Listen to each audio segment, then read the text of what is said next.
special meeting of the City Council of Paris is now called to order. For purposes of the record, we have a quorum present, including Mayor Pro Tem Reginald Hughes, who is joining us by Zoom. Item number 2 is the Citizens Forum. Persons desiring to address the council must limit their presentation to no more than 2 minutes. Unless an item is posted on the agenda, the Texas Open Meetings Act prohibits the council from responding to any comments other than to refer the matter to a future agenda, to an existing policy, or to a staff person with specific factual information. Claims against the city, council members, or employees, as well as individual personal appeals, are not appropriate for Citizens Forum. If necessary, the City Council may convene into executive session under Chapter 551 of the Texas Government Code regarding any item on this agenda. Anyone wishing to address the council? Seeing none, public forum is open and closed. Item number 3. Receive, discuss, and possibly act on information from Robert Bass, Allison Bass and Associates regarding the 2020 census data and evaluation of demographics as it relates to the possible need for redistricting of city council political boundaries within the city of Paris. Mr. Path, do you want to introduce us?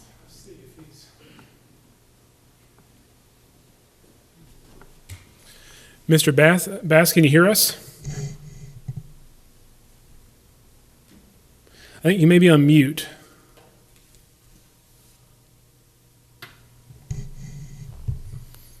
No. Is anything on our end? No, it's not on my end. We still can't hear you, Mr. Bass.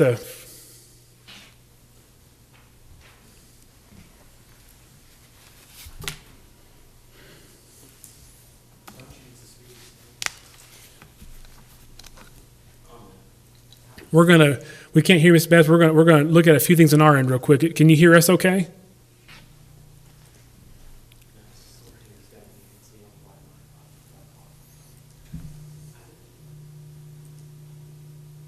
Can you hear me now? Yes, now we can hear you. Perfect.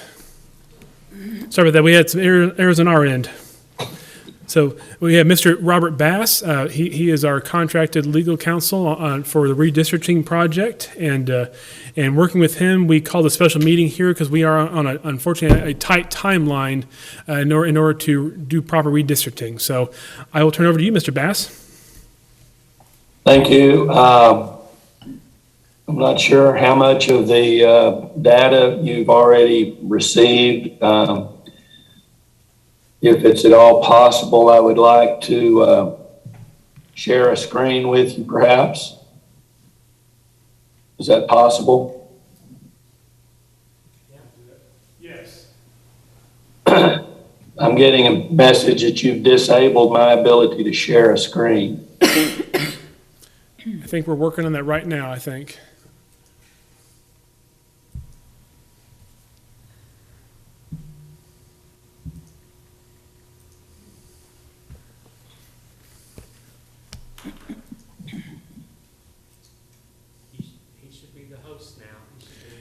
According to us, it said you should be the host now. Can you share a screen now? Yes, we have something on our screen now. All right. I apologize for my voice. I've come down with a cold and it's affected my voice, so I apologize. I'd like to kind of go over what the rules of the road are, you might say, first, and then answer any questions that you might have. Redistricting or reapportionment is a constitutional theory. It applies originally to the Congress, the House of Representatives. After each federal census, the House of Representatives is reapportioned so that each state has the representation that their population entitles them to. So the theory is based on the constitutional requirements that the Congress be periodically reapportioned.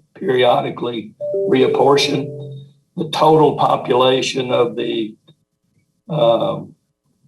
entity is divided by the number of representative seats. In the congressional case, it's 435. And then the whole country is divided by that number that is realized by dividing the 330 some odd million people by 435. Over time, that same concept has been handed down to local governments through judicial rulings. The local governments came under that rule as a result of a lawsuit that arose out of Texas, Avery versus Midland County. Mr. Avery was a city councilman for the city of Midland.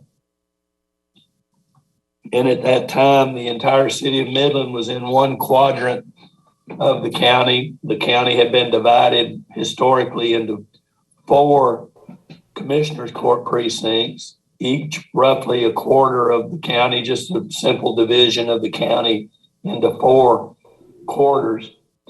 And the city of Midland was in one quarter, and it took roughly 5,000 votes to elect a commissioner in that precinct. But in another sparsely populated quadrant, it only took about 500 votes. Mr. Avery said he thought that was unfair. He took it all the way to the Supreme Court. And eventually the Supreme Court said, yeah, where you elect all governing bodies that are elected from single member districts should be roughly balanced for equal protection reasons, so that the vote and the weight of each vote is roughly the same weight from one district to the other. So the math of that, excuse me, is that after each federal census, all of the governmental units that elect from single member districts should look at their existing boundaries under the latest census data and determine what their population is, and then divide that population by the number of single member district seats and come up with an ideal precinct size, and then determine how close to that ideal size each of the existing wards is, and determine the percentage of what is called the percentage of deviation. I'm going to slide over. Do you see a chart now instead of a map? Hello? Hello? Y'all hear me? No, we do not see a chart just yet. All right, let me unshare what I was sharing and reshare again.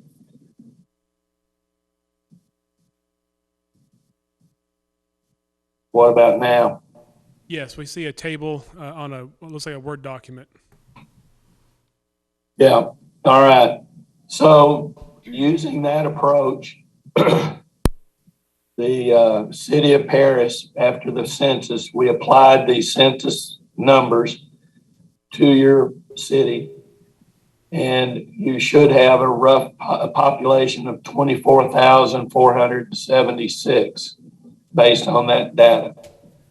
Of that number, so if you take that number and divide it by 7, the number of seats, an ideal precinct size would be roughly 3,497, call it 3,500 rounding, and you determine how many people over or under that ideal population is.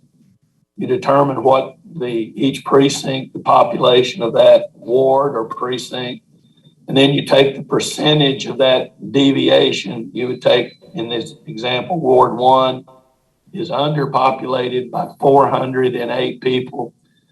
You divide the 408 by the ideal size to get a percentage of deviation, and that's 11.66.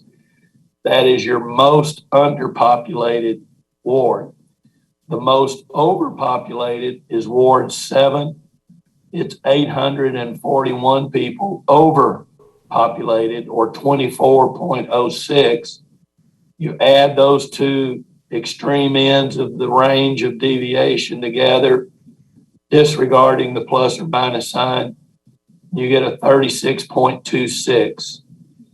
The Supreme Court has held that anything over 10% is presumptively unconstitutional on the basis of one person, one vote, meaning that you've got too many people in 7, and therefore each vote in 7 has less weight than the vote in 1, which is underpopulated by 11%. So in that district, each of those persons, their vote carries more weight because there's fewer votes to elect a person out of that ward. So our task is triggered by that number. Anything over 10% in this maximum deviation box would require us to redraw the boundaries. Once we have determined that we have to redraw boundaries, we have to achieve balance, but we also have to pay some attention to the ethnicity of the resulting districts. So that is our task, and I'll get back to that a little later. I'm going to go back to the original map and kind of talk about that for a little. Now you see the map drawn up, and you can see the same rough percentages that we had in the chart on the map. There is a very slight difference due to rounding error, you might say, but these numbers are very close to the chart. The difficulty that we're going to have is we're overpopulated on the east side of Paris in Ward 7. We're underpopulated to the south. We're really underpopulated in the center part of the city. And so this population in Ward 7 is going to have to be shed into 3, and then probably from 3 into 5, into 2, into 1, because there's very little direct contact between the overpopulated and the underpopulated districts. As you can see, 4 is overpopulated, 6 is overpopulated, 7 is overpopulated. And so we're going to have to shed population out of all 3 of those to feed the underpopulated precincts that are to the west, 1, 2, and 5, and 3. So that is the mechanics of the difficulty of the mechanics of it. Where a boundary is shared between an over and an under, as it is here between 7 and 3, it's just a simple matter of going in to I say simple matter, so you wanted to show that you were moving population into precinct 3, you would go along that boundary where you have a common boundary and find an area where you have population. And hopefully you could shed that population into 3. Now, up in this area of the screen, this is what we call the data view, and it shows us that 7 is overpopulated by 800 people, and 3 is underpopulated by 170. So I can see by the numbers that you see, these are census blocks. That has 114 people in it. You can see that number there. I don't know if you can see it on your screen legibly or not. There's an additional 60 people right here. So those two census blocks, if they were to be added to 3, and this is just for illustration purposes, it would change the boundary of 3, but it would show the deviation is now in 3 is less than just barely over 0.1%. Now, I'm not suggesting we make that change necessarily, but that illustrates how the process is done. I'm going to move those folks back into 3 or back into 7, just so we kind of staying with the current boundaries. Does anybody have any questions at this point? I don't have it. At this point, I'm not sure we know enough quite to Yeah, ask any questions, but the visual helps us. Yeah, so what you're looking to do is find a way to equalize this population and accomplish some other goals as well. You want the lines that result to be fairly easily understood and to also honor the the Voting Rights Act. And I'd like to talk a little bit about the Voting Rights Act.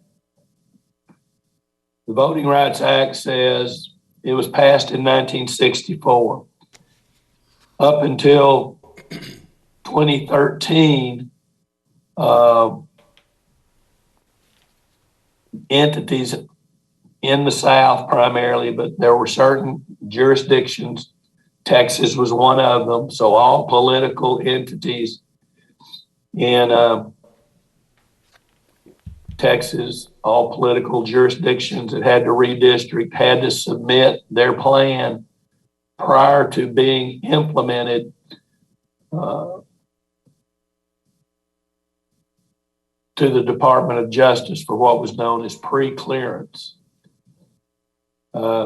Pre-clearance was a process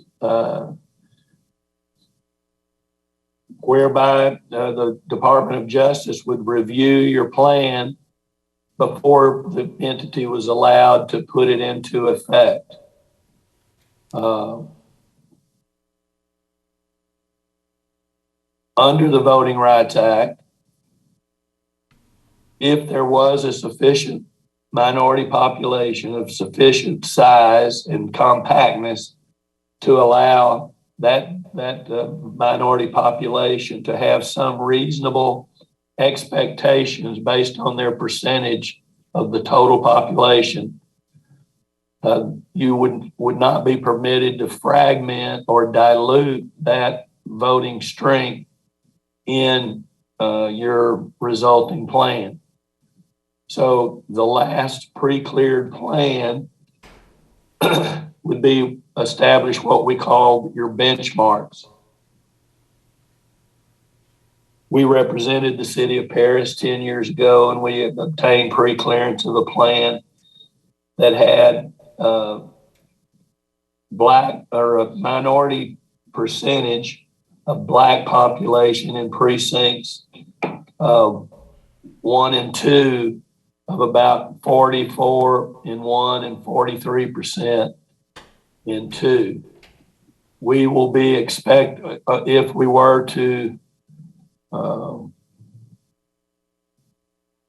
submit a plan to the Department of Justice this year, which we're not required to do, by the way, but we should still follow the rule because the Voting Rights Act, the pre-clearance requirement was vacated by the Supreme Court in Shelby County versus I forgot Holder, Shelby County, Alabama versus Holder. The Supreme Court held in an opinion that was written by Judge Roberts that the Voting Rights Act was passed in 1964 based on documented racial bias in the voting process. but that the evidence to support a finding of racial bias in the states that were affected by the Voting Rights Act had not been renewed. The evidence had not been renewed. The legislation had been renewed, but there had not been additional fact finding. So the Supreme Court held that until the Congress did more fact finding, the Section 5 obligation to receive pre-clearance would not be enforced any longer. However, Section 2 of the Voting Rights Act, which gives private citizens the right to bring a lawsuit if they believe the plan or redistricting plan violates their rights, you can still be sued, and the rules of the road would still be applied as they would if it were submitted for pre-clearance. So even though we don't have to submit a plan for pre-clearance, we do have to pay some respect to the Voting Rights Act.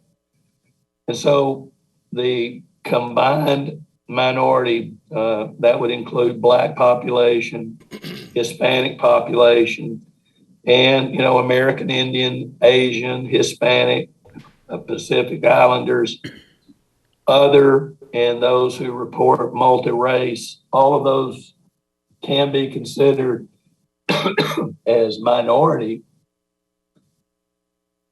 So the Anglo column would be essentially what you look at in that data sheet that I showed you a moment ago. So not only do we have to balance the population, but we have to be careful that we maintain some semblance of the racial representation that was had 10 years ago. At the moment, right now, you're below that benchmark in the existing districts. You're at Black concentration of population in precinct 1 is at 42.07, and in 2 it's 40.15, whereas 10 years ago in the plan that was adopted then, precinct 1 was 44.04% Black, 43.16% in 2. The combined minority, and by that I mean, if you look at the Anglo population in precinct 1, 10 years ago was 45.42% in 1 and 45.55% in 2. That has gone down. So there's actually, the Anglo is not as strong as it was 10 years ago.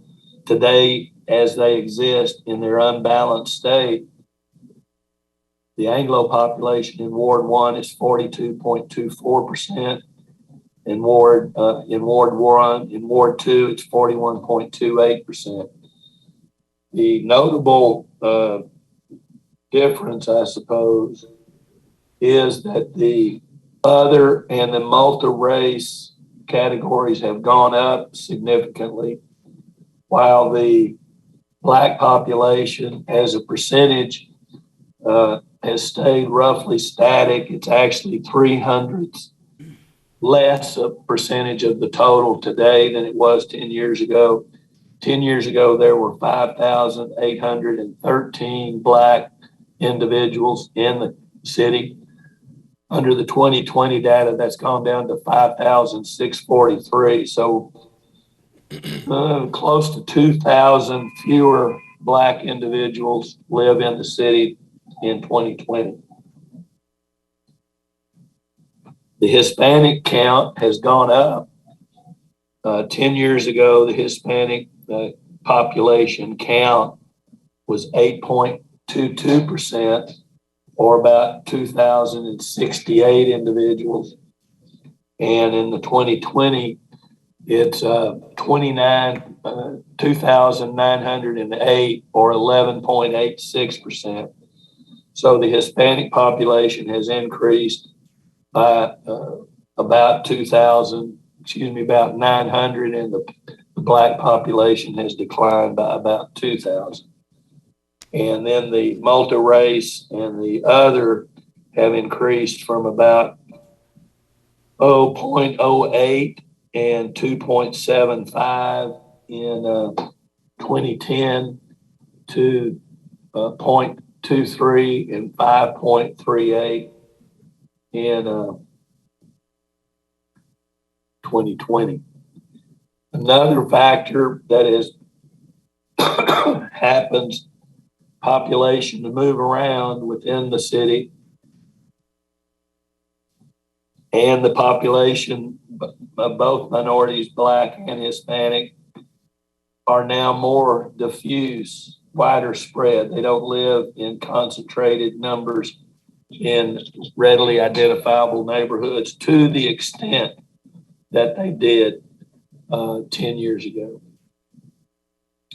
So that is the, and I apologize for my voice. It's, I know it's hard to understand. I'm going to show you how we kind of use that tool. We would go into the software and we would select, for example, percentage of Black population, voting age, Black population. By percentage.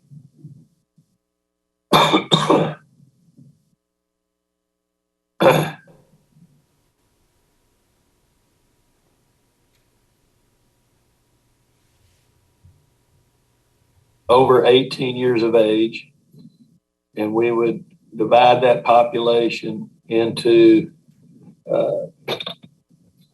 percentages, ranges,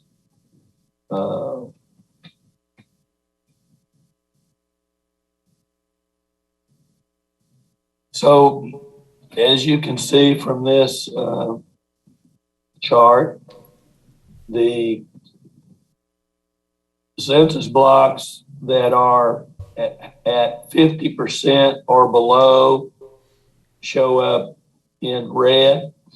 And then if 50% to 80% in yellow, 80% to 100 in green. Because we're looking to retain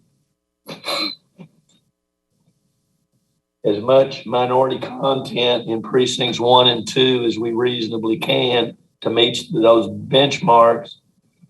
If you're adding only 50%, you're not, you could do better, you might say. So I'm taking out that under 50%. So as you can see, when I had that turned on, the minority Black population is spread all over the city, but at heavy concentrations, it's in 1 and 2, obviously. And so you can see the green are where the population is 80 to 100% Black. The yellow shading is where it's 50 to 80%. And so while there are blocks around outside of 1 and 2, there's quite a bit of minority population in 5, for example, Ward 5. It's not that concentrated. So I think with care, we can keep those numbers in the relative range, but we may not be able to meet or exceed the benchmark, but I think we can come very close.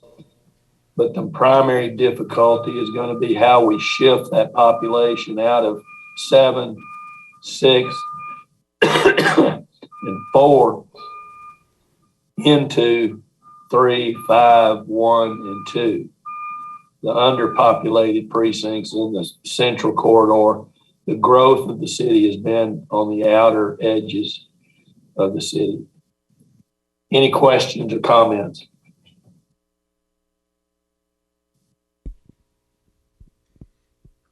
That's a very good explanation.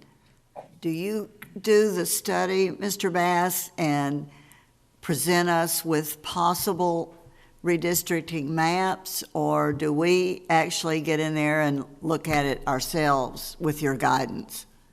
I prefer doing it the latter. It's your community. I don't know the community. I do. I mean, I've done the work there in Lamar County for, this will be the third, for the last 30 years. So I do know the community. I go in and out of Lamar County on other matters fairly often. So, I mean, but I don't know it intimately as you do. So I would prefer that we do a Zoom meeting like we're doing now, and we literally start by saying, well, we need to shed some population out of 7. And we can do that 2 ways. We can push some population into 3, bring 3 up. More likely, we will push population out of 7 into 6, overpopulate 6 even more, and then take on the west side or the east side of 6, and then take population out of 6 on the west side into box 5 and box 1, and do something similar between 4 and 2, but work around the horn, you might say, until we've got tolerable levels. Now, 10% is our maximum. We generally like to get a plan that has a total deviation under about 5%. And that the reason we do that is so that we have some room for growth in the future without going through that 10% total. You can, in theory, be sued at any time that a plaintiff thinks they can prove that your deviation exceeds 10%. That litigation is difficult for the plaintiffs because the courts want to use reliable data, and the only data that is consistently deemed to be reliable is census data.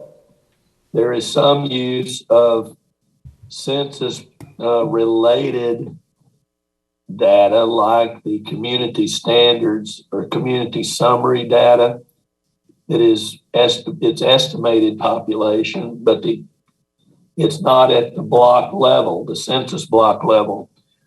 We generally do this work at the census block level. And so in the map, you can see these faint lines. I'm going to enhance those a little bit by making them darker. So these dark lines are census blocks. As you can tell, some of them are irregularly shaped. They're usually based on streets or some other such physical boundary.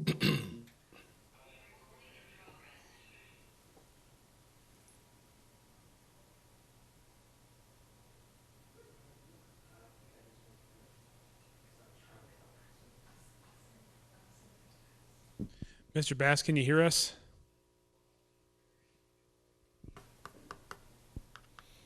I think he's still talking.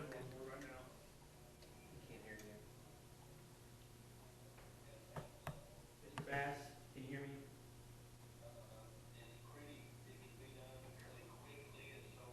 His number.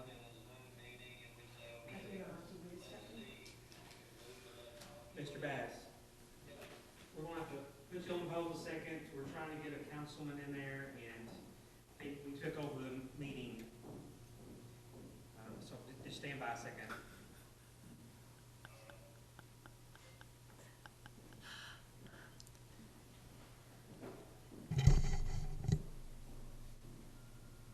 This could be several meetings. Recording in progress. Person was not in the queue. He's not waiting, he's not. Okay, I sent him, he of course wanted via text.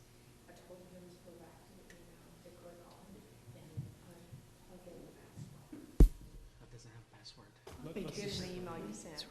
We'll just continue for now. Mr. Bass, I think we're ready for you to keep going. We apologize for that inconvenience there.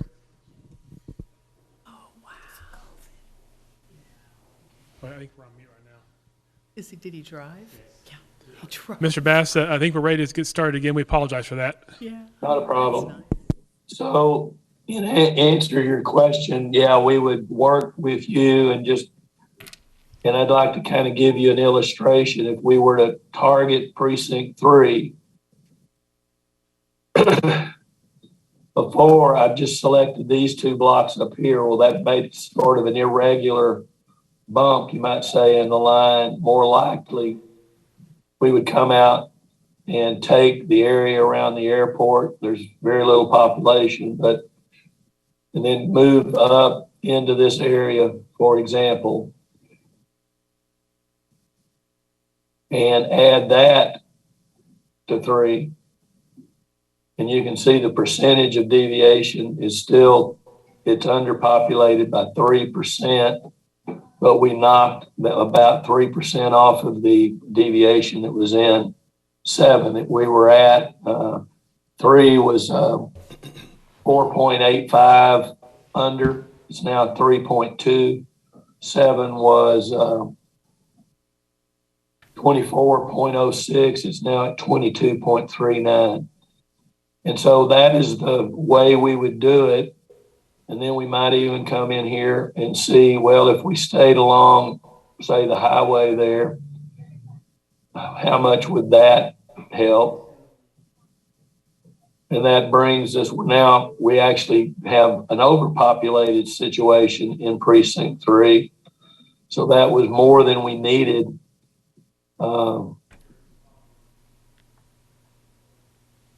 But again, like I say, we're going to have to push population out into these other wards. So we might temporarily overpopulate precinct 3, ward 3, and then move some of this territory out of 3 into 5 to address that imbalance.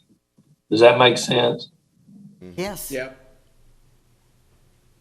As I said before, there is appreciable population, minority population in 5. So, but not down along that. This is the area where we would probably take population out of 3 and put it over into 5. And then when we are moving population out of 5 to address the undercounts in 1 and 2, we would have some populations that would not be too dilutive. The word is dilution of minority voting strength. We want to try to keep that voting strength up in precincts 1 and 2. So as you can see, there are some blocks down here that have minority content. So just as a further illustration, we're now going to want to address 5. And again, this is just what if, we're not proposing to do it this particular way, for example, but it might end up that we choose to go something like that. We now have an imbalance of 2.6 and 5 is slightly overpopulated now. It has 5 is 91 people too much. But again, we're going to need to shed some people over into there. We're still underpopulated in 3. So we might want to go back and see if there's some population that we moved in that we would take back out. These 2 blocks right here would account for 78 people of the 91 that 3 is overpopulated on. So again, just as illustration, if we took that census block and we wanted to move it into 3. Mr. Bass? Yeah. I apologize. Real quick, since you are the host right now, do you see someone trying to log in? Oh, I do, and I apologize. That's our other council member right now. So we now have 3 under 1 percentage point at 0.71. 5 is under 1%. It's at 3 percentage, 0.37.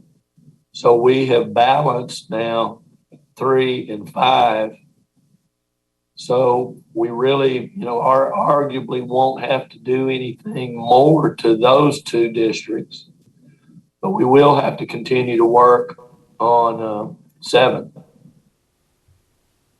At this point, I don't know if you want to try to, now here is an example. We would want to come back into 7. These are 0 populations. These are highway right-of-ways. But we would probably want to clean those up by assigning those 0 population tracks to 3 to make a smooth line along Clarksville Road. I would explain further that the census block when it uses a street, the census block goes to the center line of that street. So someone who lives on the north side of Clarksville will vote in Ward 7, and someone who lives on the south side of Clarksville will vote in Precinct 3. I often ask, well, can't we clean that up where people can, it's more convenient for the people who live on the same street to vote at the same place. Well, the problem is I don't know, if I don't use a census block, I don't know where those folks, how many people are over there on the other side of Clarksville. I only know how many people are on either side of the census block. So if I were to go over and take the back side of the lots, I don't know how many people there are. I have to take a whole census block. Does that make sense? Mm-hmm. So we now have, somewhat of a smooth boundary there, and we're at 0.71 in 3 and 0.37, so about 1 percentage point deviation. Again, we can try to stay relatively close to a 5% deviation once we're through. Now, one thing you can do is if you know that an area is growing, and I would assume 7 may be where you continue to grow, it was the most overpopulated. You can deliberately underpopulate it by, say, 2 percentage points with the expectation that in the near term it will grow back to stay fairly closely balanced. But or you can overpopulate correspondingly an area that you don't expect to grow very much. But you'd still want to stay relatively close to 5 or no more than 7% in my practice. So we can continue to kind of explore if you want, or we can decide to work on the actual map boundaries at a later date. I will give you a timeline. Are your elections in May? Yes. State law requires local governments, cities and schools, water districts, hospital districts, the like, who are subject to the Voting Rights Act and the constitutional mandate, are supposed to submit to the county elections administrator no later than 3 months in advance of your election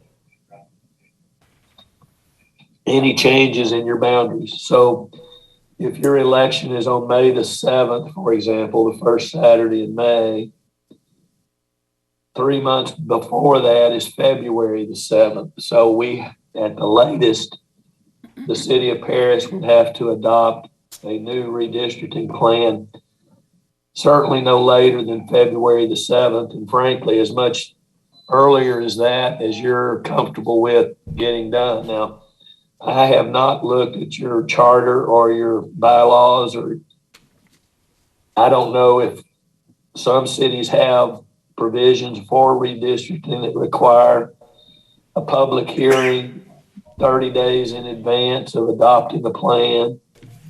So I don't know if you do or don't. I No, would no, defer to legal counsel at no, the city. we don't for have that. any, we don't have any of those requirements. Okay. I would normally recommend that the commission come up with a recommendation, preferably one plan, but there's nothing wrong with two or three. In my experience, you get to very narrow, very insignificant differences in plans beyond three plans, but your contract with our firm allows you to develop three within our fixed fee. I would recommend that there be some public engagement through workshops that the public is invited to attend. But eventually you're going to want to have a public hearing. And I would normally say at least 10 days notice in the paper of general circulation before that hearing. So one thing that the committee might need to do tonight is to come up with a calendar. I am going to be generally available, but I've got several cities and schools working simultaneously. So I need to, if you can set out a calendar, I would like to reserve basically the ability to hold those meetings on my calendar on the dates that you can put on your calendar. In other words, if you want to meet on December the 15th, for example, I would, if I have a time slot on that date, that's fine. If I don't, I don't. I'm meeting in Zoom meetings about every, I set aside about an hour and a half, and then I have about an hour in between to kind of prep for the next one. But I'm in 3 and 4 Zoom meetings a day. So my time is pretty well booked up. But if you can be flexible on the time of day, I can be relatively flexible on the days themselves. But it'll be February the 7th before you know it.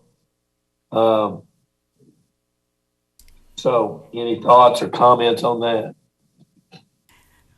that? Discussion, council, if we met once in December, that'd give us maybe time for 2 meetings in January, and then first week in February it's due. You know your schedules. Mr. Bass, we have 5 of our 7 council members who have full-time jobs, 2 of them out of town, so we need to take, their schedules into consideration. What does everybody think?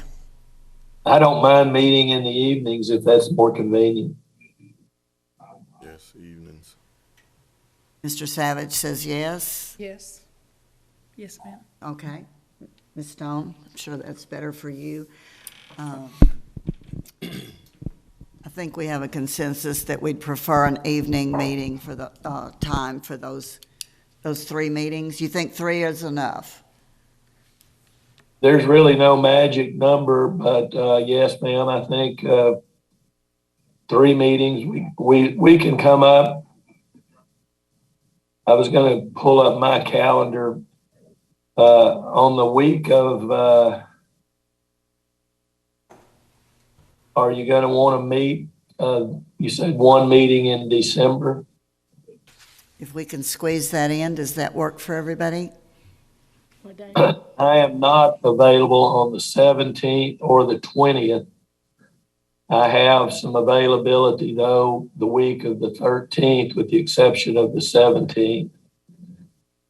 And then post Christmas, I'm available the rest of December. any day. We can, as staff, we can get with each of the council members. We'd be looking at the week of the 13th and The the 14th, you said? week of the 13th. Oh, the And 13th, so, gotcha, okay. so we can, let me get up here so I can stand up here. I can have Deneen reach out to all of you and see what our times are for the week of the 13th. If you can start looking at your calendars for that week and figure out a date for our first meeting. I would probably suggest that we plan our public hearing for the second meeting in January. And because we've already got a meeting scheduled that night, so we can do our public hearing that night. And so that meeting would be. What day is that? That is January 24th. Is that meeting? For a public hearing on a plan that we develop? Yes. Okay. Is that time available for you, Mr. Bass? On the 24th of January, right now, I'm open. What time of day? 5:30. That's when our council meeting starts, and so maybe around 6 o'clock roughly, but yeah, 5:30 is when our council meeting starts.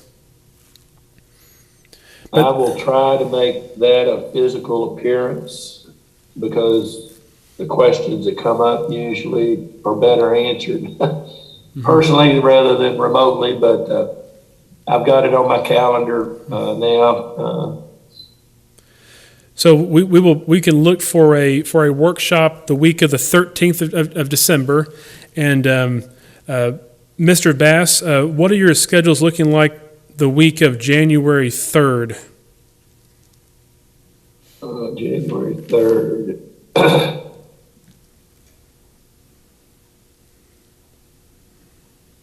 Relatively open. What days are you thinking? What I can, we can work with the council. I'm just trying to space the meetings out there roughly evenly apart there. So I'll get with the council here. We'll start the process tomorrow, and we will reach out to all the council members about the week of the 13th for December, week of the 3rd for January. And it depends on how many meetings you want to have. If you want to have 2 workshops, 3 workshops, I mean, this is all in addition to the public hearing. This is my first time being through a redistricting, so I do not know how much time it's going to take for all of us to come to a consensus on this, but my experience has generally been, now your county is a little more complicated than some. of course. And just the way the population is distributed is a little more difficult. A lot of the smaller communities, the swapping of census blocks is between precincts or wards or districts that adjoin each other. In your case, most of the population has to be shifted from east to west, and they're not contiguous to each other. So that will be more complicated, but I think within 2 meetings of about an hour and a half each, we should be able to have 1 or more plans that would meet the constitutional 1 person, 1 vote balance and preserve appreciable minority content as required by the Voting Rights Act. And I guess worst case scenario, if we're not done on the week of the 3rd, there might still be enough time to squeeze in a 3rd workshop before the 24th. I agree. So If you can get me a calendar that works for the members of the council that need to participate, we can lock that down pretty quickly. My treatments start that week of the 13th, but in the evening, I should be able to come. okay. And since it's my district that's the problem child, I'd kind of like to be here. Everybody else okay with? 13th, 14th, I know Yeah. I can't be here. Oh, okay. Okay.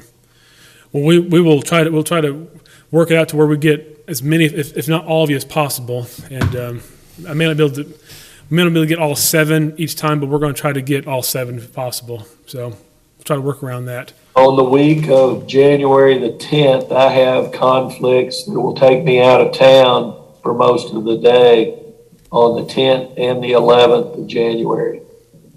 Okay. But I'm available the rest of that week. Well, start looking at your calendars for the week of the 13th, and then January, the week of the 3rd, and I'll have Deneen start reaching out to all you tomorrow, and to start figuring out what days are working for all of you, and then Mr. Bass, we will reach out to you and compare those days, and try to at least land 2 workshops where we can get hopefully 7 members there. I'm going to try to at least get no less than 5. I want to have more than just a simple quorum, but we'll try to get all 7. Well, I think, only the city council can approve a plan, so it makes sense to have them be fully apprised of all of the plans that the committee might work on.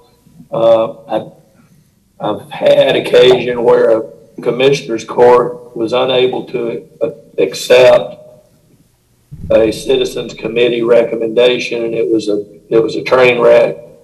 I think the commissioner's court had good reasons to reject it, but it didn't go over well with the committee, and that was where the commissioner's court had not really been in contact with the working of the committee. They were just waiting for a recommendation, and when they got one, they did not deem it palatable. I can explain it was in trying to increase the minority content of one commissioner's precinct. There were 2 significant communities of interest of Black population, but they were separated by the Colorado River. And there was not a bridge really that was convenient for this one people on the east side of the river to travel over, and there was not really a suitable polling place on the east side of the river, so they were going to have to drive about 15 miles to a polling place.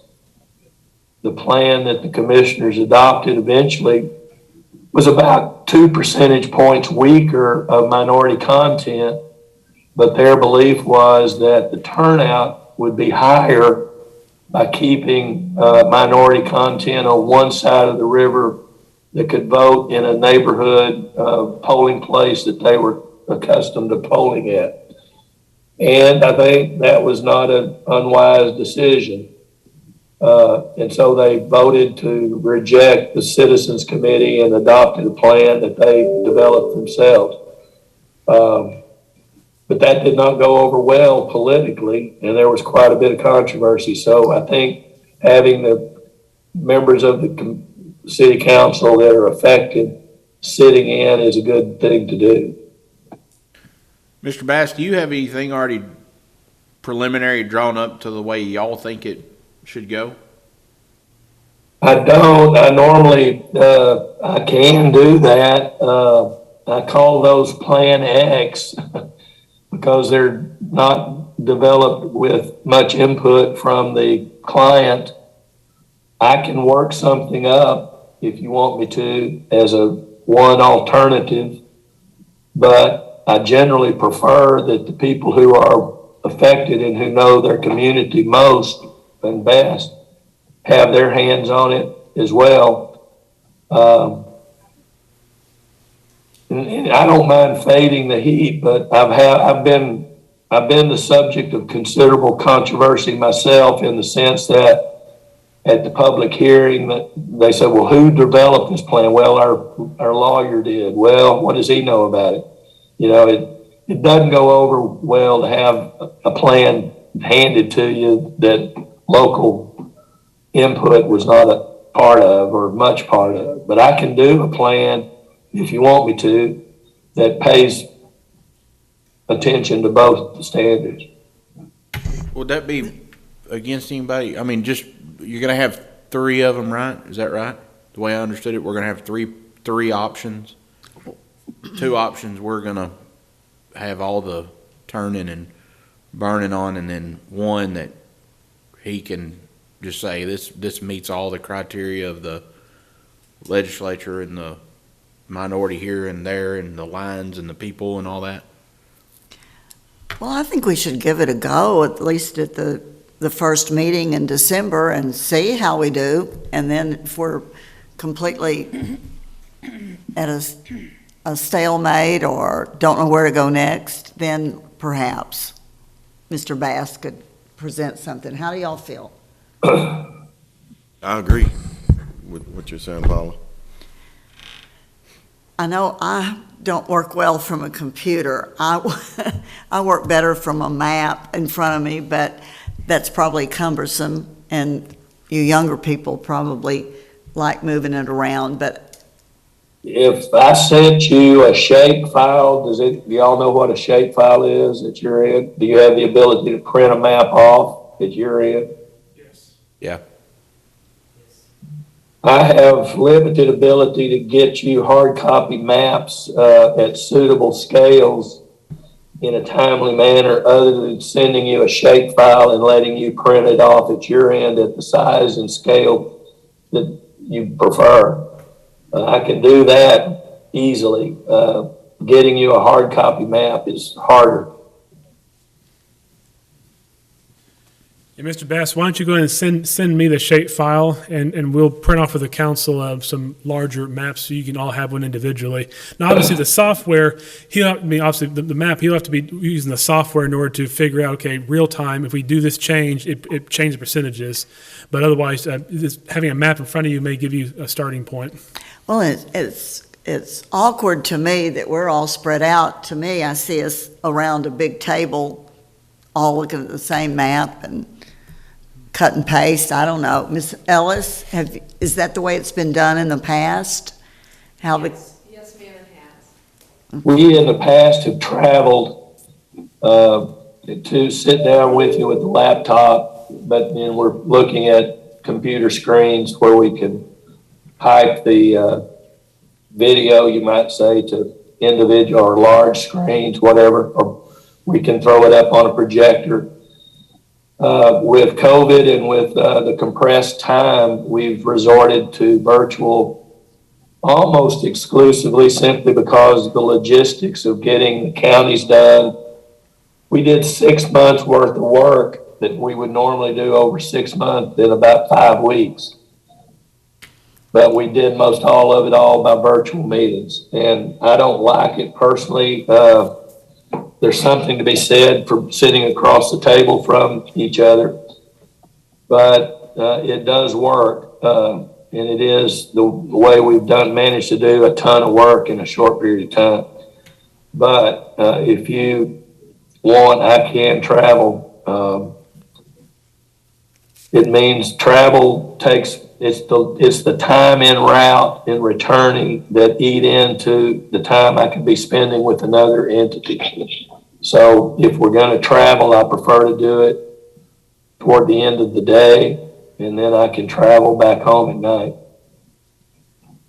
Well, we can set you all up we can set a table up out here, and we can still have the ability of the big screens and the speaker system. And these are obviously public meetings in case anyone wants to attend. They can still attend and sit off to the side over here, but we could put you around a table right out here, or so that way you can still see the big screen Mr. Bass is using the computer software, and we can put a big map on the middle of the table if that's what you all like to do.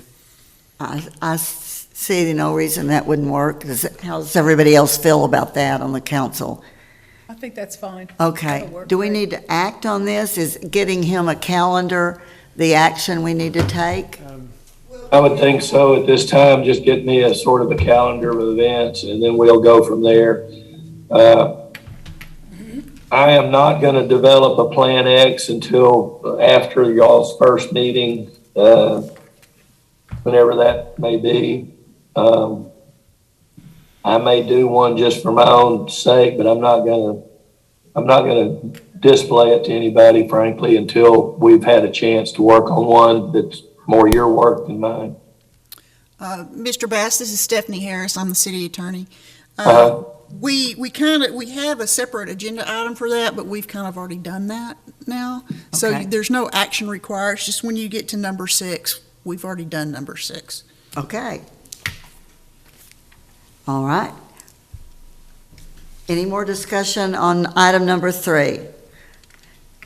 Item number 4, discuss and act on a resolution adopting an order establishing criteria for redistricting of the City of Paris political boundaries and authorizing the mayor to execute all necessary documents. Is there any discussion or staff presentation? All right, I'll hear a motion. So moved. I'll second that. A motion and a second. Any further discussion? All those in favor of item number 4, the resolution adopting an order establishing criteria, please say aye. Aye. Aye. All those opposed, say no. Motion carries. I'm sorry, I didn't see Mayor Pro Tem Hughes vote. He raised his hand. Okay. Motion passes 5-0. Item 6-0. 6-0, thank you. I'm including you, Mayor Pro Tem. Just have to see you to count you. Item number 5, discuss and act on a resolution adopting an order calling for the redistricting of political boundaries in city council districts within the city of Paris and authorizing the mayor to execute all necessary documents. Staff, any presentation? All right, any discussion? I'll hear a motion. I'll make a motion to adopt an order calling for the redistricting of political boundaries in the city council districts within the city of Paris and authorizing the mayor to execute all necessary documents. Second. Thank you, Ms. Knox. Thank you, Mr. Savage, for a second. Any more discussion? All those in favor of item number 5, please say aye. Aye. Those opposed, say no. Motion carries 6-0. And item number 6, establish a calendar for subsequent redistricting meetings to develop and act upon city redistricting of city council districts prior to February 7th, 2022. And I believe staff has covered that. And will forward that to the council. Do we need a vote? No, ma'am. Okay, thank you. Item number 7, any other discussion, Mr. Bass? I don't believe so, thank you. Thank you for joining us. I'll hear a motion for adjournment. Make the motion. Thank you, Mr. Savage. A Second. second. Mr. Pilgrim. All those in favor say aye. Aye. Mr. Bass. Thank you. Motion carries. Thank you. Adjourned.